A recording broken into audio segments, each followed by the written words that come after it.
The unsurpassed, penetrating and perfect truth is seldom met with, even in 100,000 myriad kalpas. Now we can see and hear it, we can remember and accept it. I vow to make the Buddha's truth one with myself. Homage to the Buddha, homage to the Dharma, homage to the Sangha. It's nice to see everybody. Thank you for coming.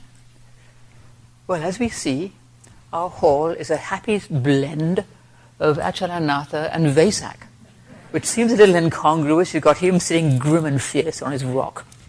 And you've got all these little flowers and flags and heaven knows what else, and it's plants and all kinds of stuff. So it looks a bit, different, but actually it's rather nice because you need both. You need both the firmness of Achalanatha, sitting on his rock, and also you need something to lighten it a bit. You don't want it to be sitting in the dark all the time. Usually Achalanatha is portrayed sitting in a dark spot. He looks kind of in a bit of a dark place and all. He doesn't look very hospitable, dry and kind of dark at best, if not nothing. And he's not sitting among trees and flowers and little deers and stuff like this. He's not smiling, no. He's sitting on his rock, like, here he is and here I sit, Not in some bright heaven with devas and things either, just sitting on his rock by himself, it would seem. Firmly grounded here in this Saha world of suffering, that's the thing, you see. He's not somewhere else, he's right here with us, even though it doesn't look like it. Sitting still in the midst of the fires of greed, anger and delusion. Some of us love Achalanatha, this may become apparent, and some of us may never have heard of him, but most of us here are somewhat familiar with this. He's not actually a bodhisattva, he's really a king of light. He used to be a little servant in ancient India. He was a servant of Vajrayana Buddha. So he wears kind of the clothes, the ornaments of an Indian servant 2,500, 3,000 years ago. But he's gradually crept up in status. And now he's a king of light. But he's still sitting on his rock. He's not on some kind of fancy throne.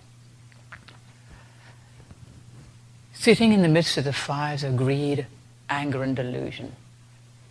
Just sitting still, just sitting there. He's not trying to put the fires out. He's not trying to pretend it's not there. He's not trying to put more wood on the fire. He's just sitting there. Simple, but not easy. You never see him smile. He always looks grim and wrathful. With his teeth protruding, one up and one down. There's reasoning to that, but I won't go into it. And yet, he's the very heart of compassion.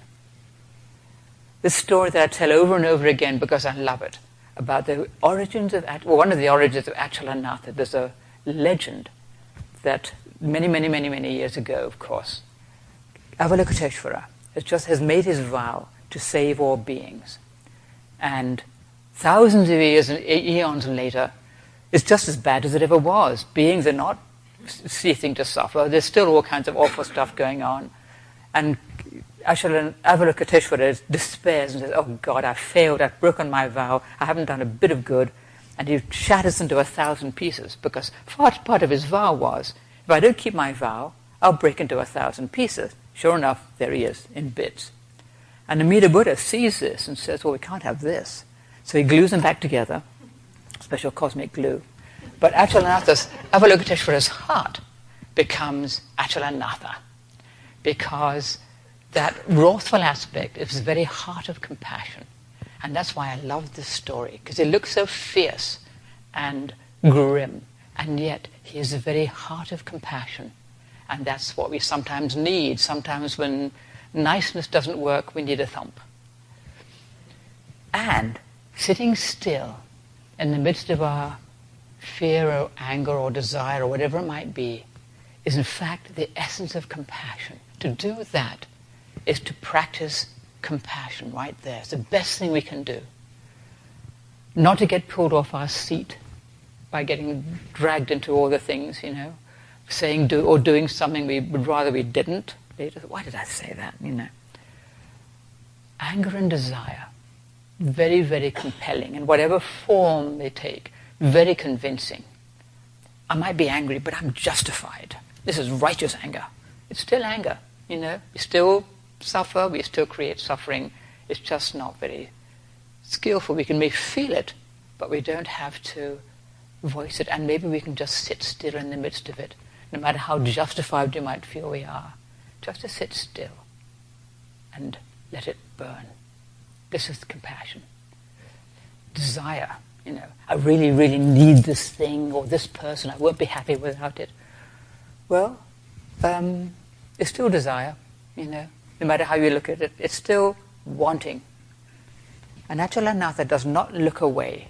He doesn't pretend it's not there. He doesn't justify it. He doesn't cover it over. He doesn't feed it. So, well, yes, I really need this thing. He just sits still right in the middle. And he doesn't judge. He doesn't judge. The essential thing, not to judge. Because when we judge, it's very, very hard to sit still. When we're judging ourselves or judging somebody else, we're not really sitting still. We're kind of wobbling on our rock or jumping right off to do something. If we're judging, we're berating ourselves or berating somebody else, or we're justifying and making excuses for ourselves or something, and it's not sitting still.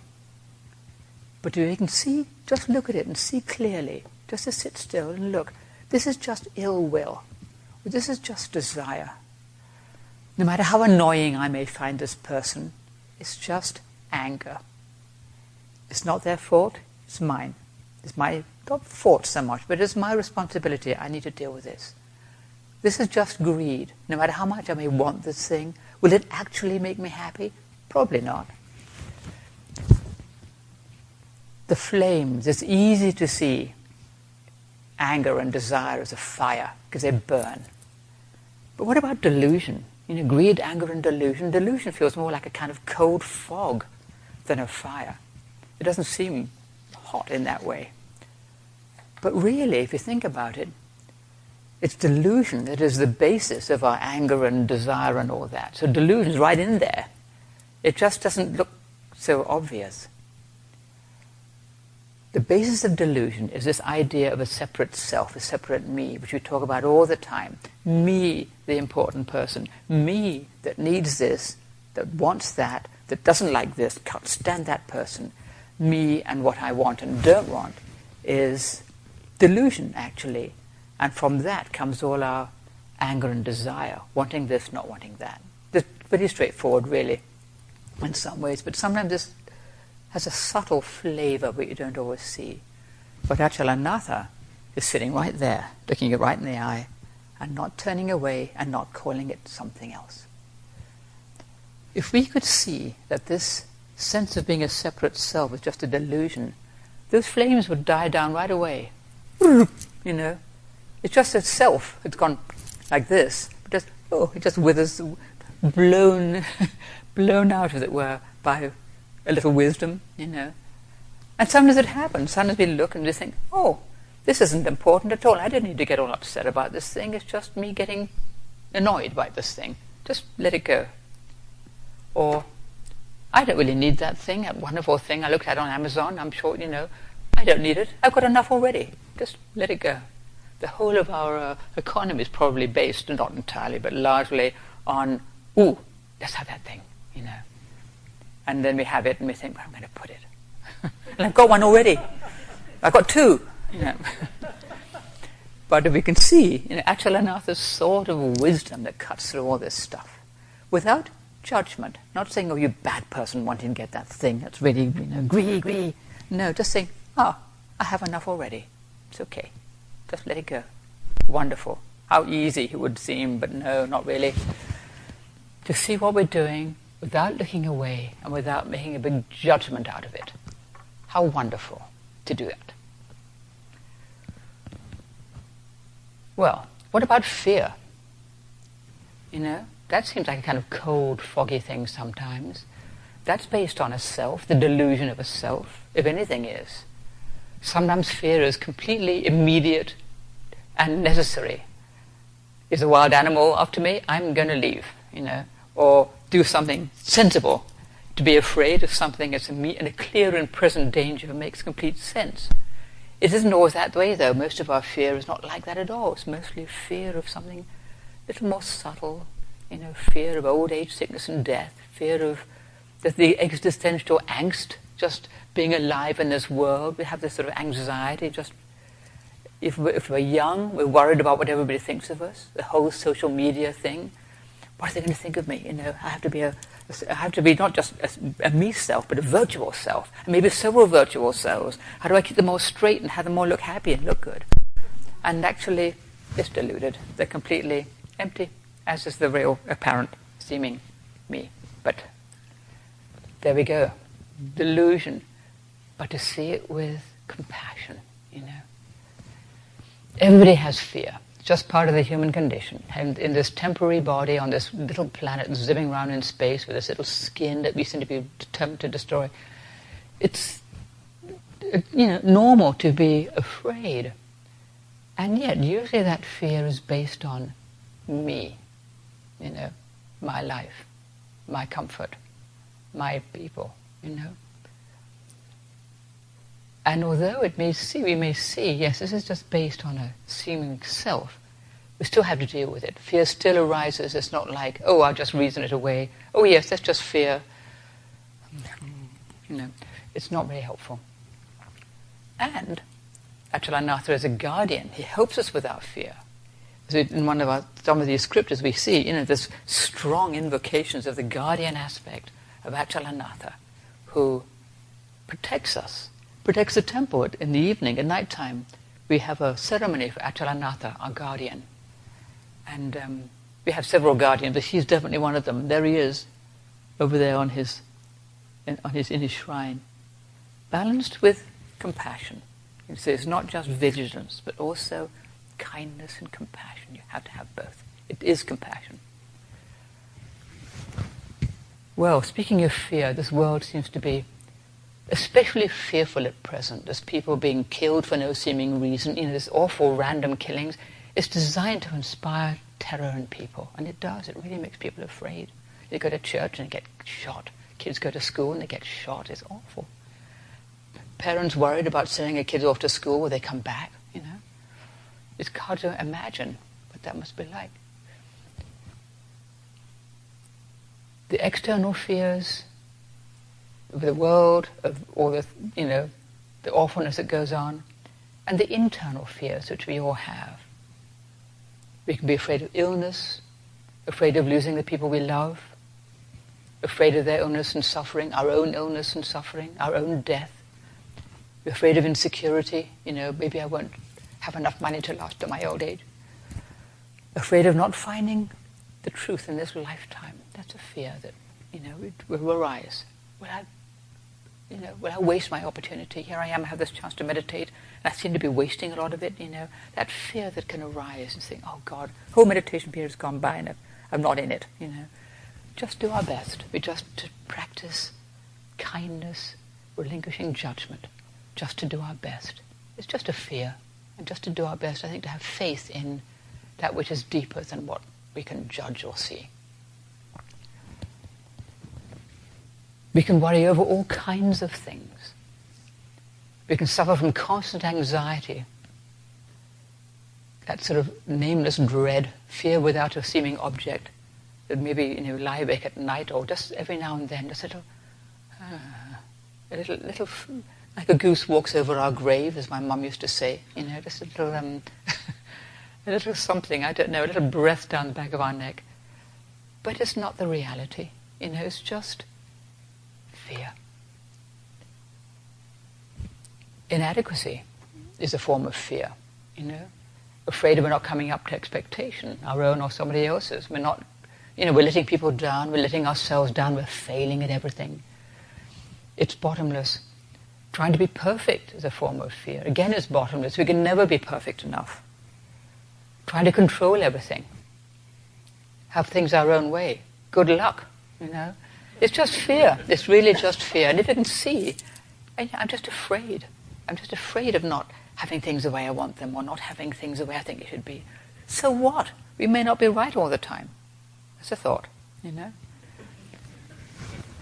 Just, they're just forms of fear. And if we can recognize that, it helps us a lot, rather than being run around by the, oh yes, I have to get this thing perfect. Why? Because I want to look good. Oh, I want to feel better about myself. Oh, maybe I don't have to kill myself in this endeavor,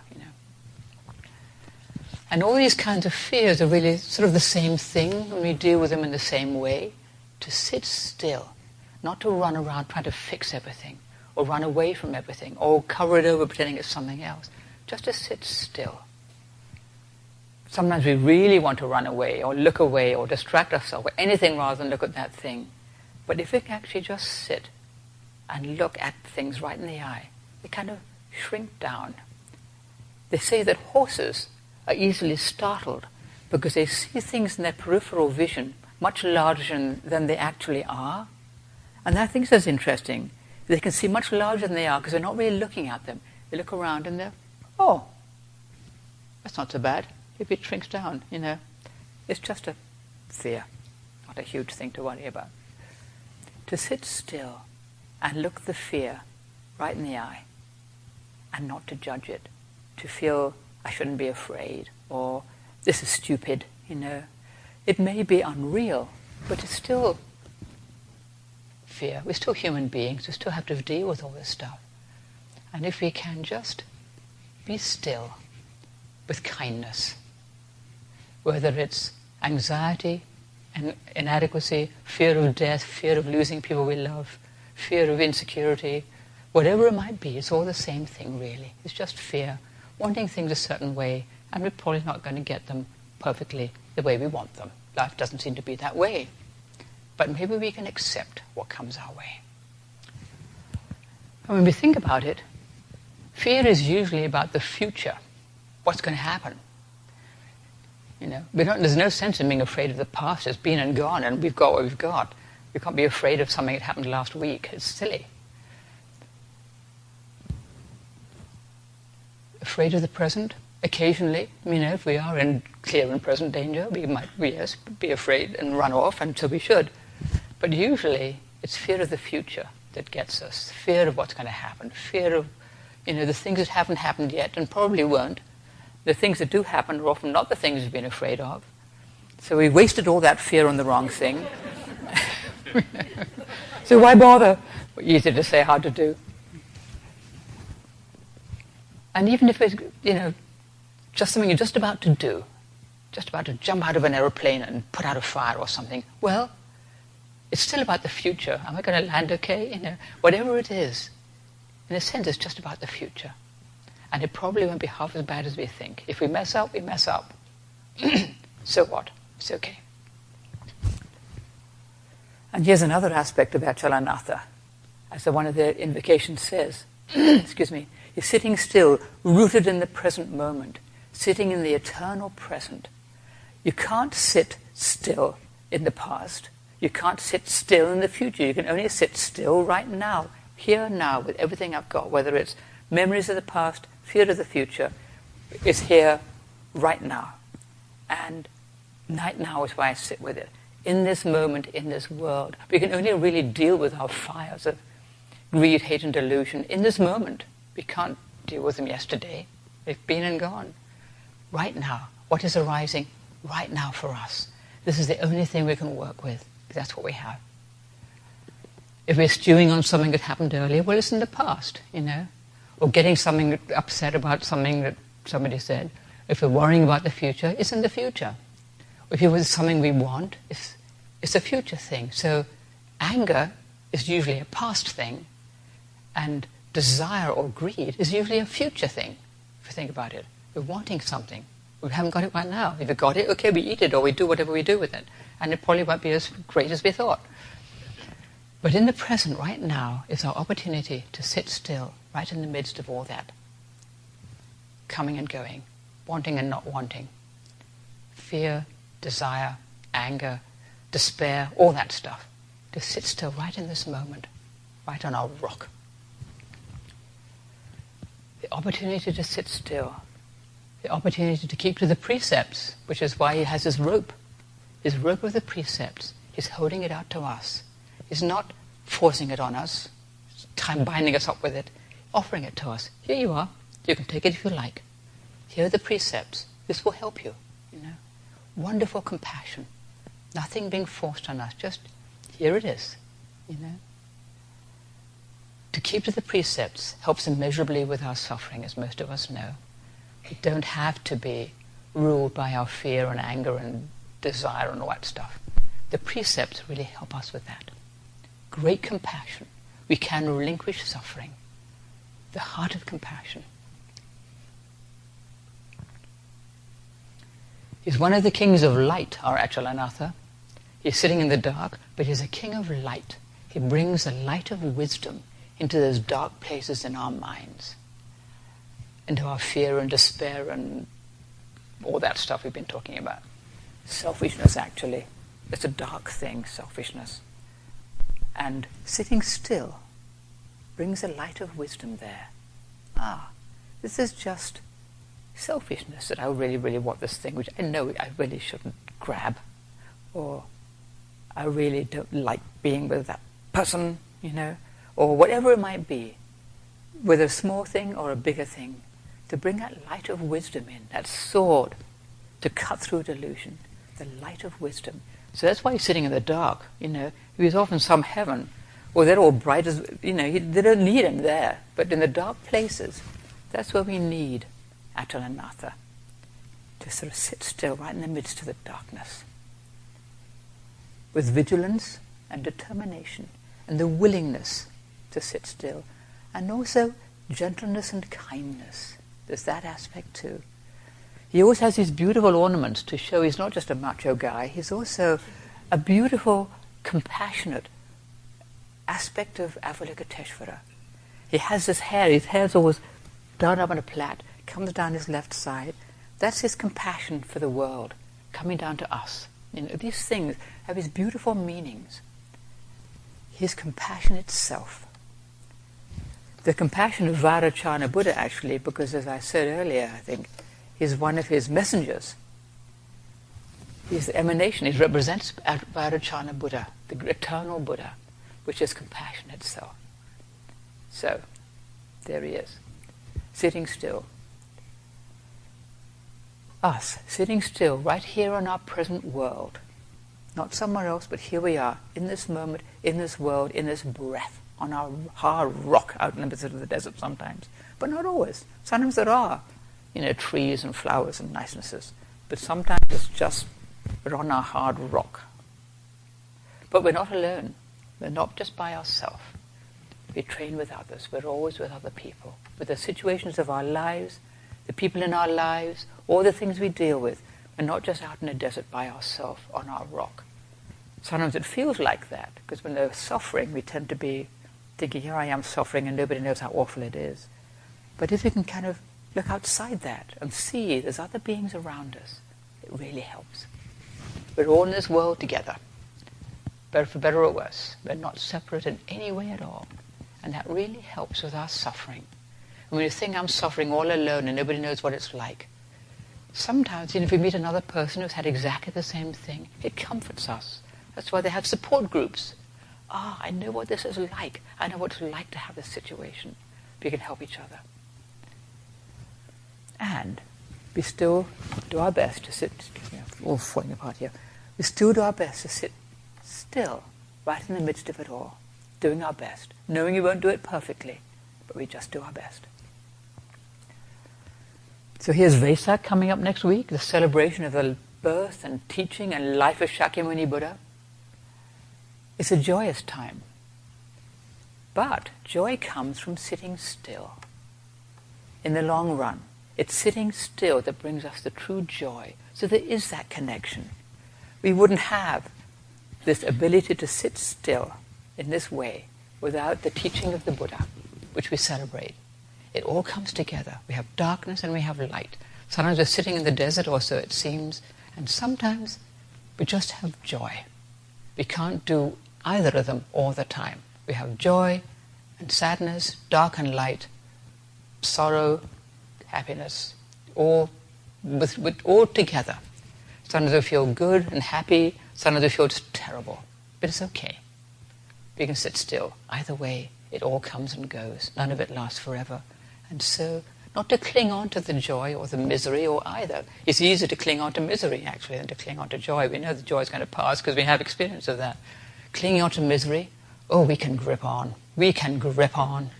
But if we can just sit on our rock and let it come and go, the This is compassion. It's wonderful. And seeing the suffering in the world, there's awful things that happen and there are good things that are done. We don't always hear about the latter. But to trust and to bear in mind there's all kinds of people trying to help the world, including us, and us doing our training. It has an effect, more than we know and more than we see. We just trust in that and do our best to help by keeping to the precepts, doing what we can to help beings, and trusting that there's something that sustains us with all of this. The heart of compassion and the heart of faith. Compassion for ourselves and other beings, seeing the suffering in the world, not drowning in it, because we have that heart of faith that knows that there is something deeper than all of this within which we can sit still. That which is beyond all conditions. We try to sit still within that. Patience, gentleness, no judgment, kindness. And that's Achalanatha's teaching for us today.